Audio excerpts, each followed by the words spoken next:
After the missile strikes on Ukraine, a Kremlin threat to Kiev.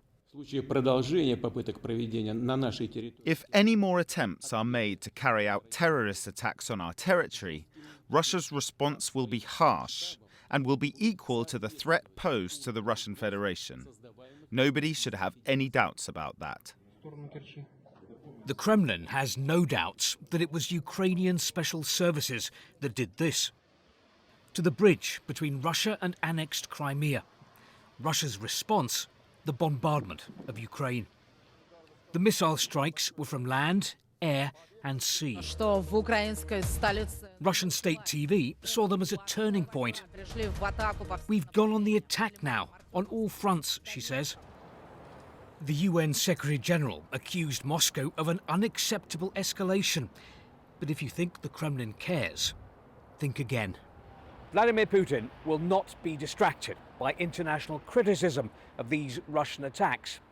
He gives the impression of a leader who has long stopped caring about what the rest of the world thinks about him. His strategy, if there is one, is to keep escalating, to increase the pressure on Ukraine and on the West. I think that... But escalation increases the risks, the dangers for all sides. Well, the conflict itself is very dangerous because neither side can afford to lose.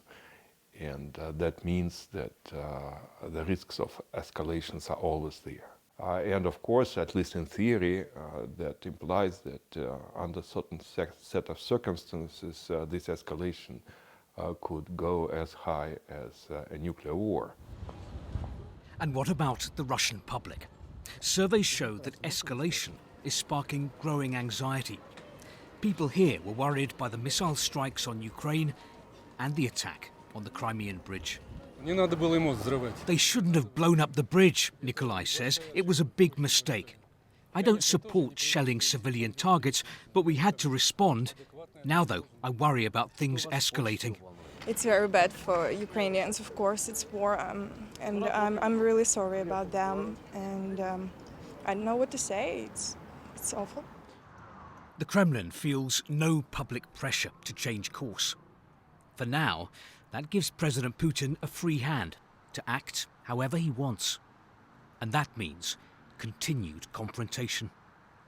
Steve Rosenberg, BBC News, Moscow.